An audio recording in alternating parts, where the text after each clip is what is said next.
Israel ও যুক্তরাষ্ট্র ইরানকে যেভাবে নরকের অভিজ্ঞতা দেখিয়ে দেওয়ার হুমকি দিয়ে আসছিল, ঠিক উল্টোটাও হতে পারত। কিন্তু ইসরায়েলি কৌশলে ইরানের সেই উপায় আপাতত ব্যর্থ হয়েছে। এরপরেও অবশিষ্ট শক্তি দিয়ে ইরান যেভাবে আগুন বৃষ্টি নামাচ্ছে ইসরায়েলে, তা চমকপ্রদ হিসেবেই অভিহিত করছেন বিশ্লেষকরা।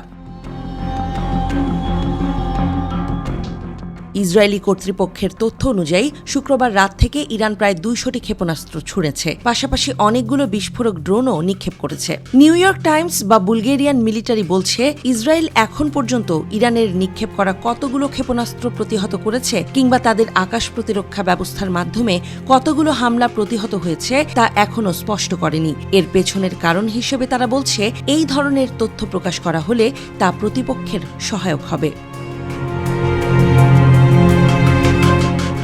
তবে শনিবার দুপুরে ইসরায়েলি প্রধানমন্ত্রীর কার্যালয় জানিয়েছে, ক্ষেপণাস্ত্র আঘাত হেনেছে এমন 17টি স্থান তারা চিহ্নিত করেছে। এর মধ্যে কিছু তেল আবিব এবং কিছু কেন্দ্রীয় উপকূলীয় অঞ্চলের রামাত গান ও রিশন লেজিয়ন এলাকায় পড়েছে।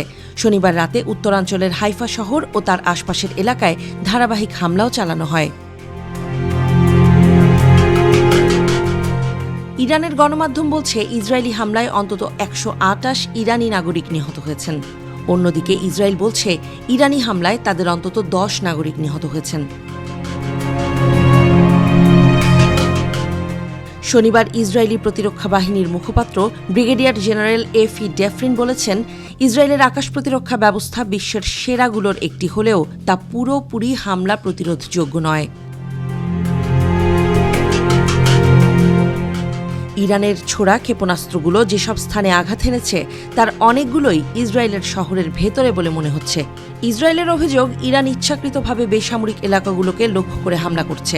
ইরানের হামলায় ইসরায়েলের কোনো গুরুত্বপূর্ণ বা সামরিক অবকাঠামো ক্ষতিগ্রস্ত হয়েছে কিনা তা পরিষ্কার নয়।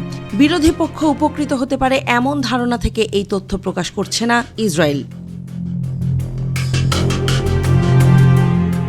তবে ইসরায়েল অপেক্ষাকৃত ছোট দেশ। আয়তনে দেশটি বাংলাদেশের রাজশাহী বিভাগের চেয়ে সামান্য বড়। এর বেশিরভাগ মানুষ ঘনবসতিপূর্ণ উপকূলীয় সমভূমিতেই বাস করে। দেশ জুড়ে এবং দূরবর্তী এলাকাগুলোতে সেনাঘাঁটি ও ক্যাম্প আছে। শনিবার সকালে একটি আবাসিক টাওয়ার ব্লকে সরাসরি আঘাত হানে ক্ষেপণাস্ত্র, যা একটি জনপ্রিয় বিনোদন অঞ্চলের অংশ। সেখানে অসংখ্য ক্যাফে ও রেস্তোরাঁ রয়েছে। এটি তেল আবিবের সামরিক ও সরকারি সদর দপ্তরের কাছেই অবস্থিত। পরে শনিবার হাইফা বন্দরের দিকে ক্ষেপণাস্ত্র নিক্ষেপ করা হয়। ইসরায়েলের সবচেয়ে বড় তেল শোধনাগার হাইফা উপসাগরীয় এলাকায় অবস্থিত। আন্তর্জাতিক বিশেষজ্ঞরা বলছেন, ইরানের এখনও শত শত ক্ষেপণাস্ত্র রয়েছে। ইসরায়েল পর্যন্ত পৌঁছাতে পারে এমন পাল্লার ক্ষেপণাস্ত্রের সংখ্যা 2000 পর্যন্ত হতে পারে। ইসরায়েলি মহাকাশ ও ক্ষেপণাস্ত্র বিশেষজ্ঞরা মনে করেন, ইরানের ব্যালিস্টিক ক্ষেপণাস্ত্রগুলোর ওয়ারহেডের ওজন হতে পারে সর্বোচ্চ 1000 কেজি, আর এগুলো 300 থেকে 680 কেজি পর্যন্ত বিস্ফোরক বহন করে থাকে।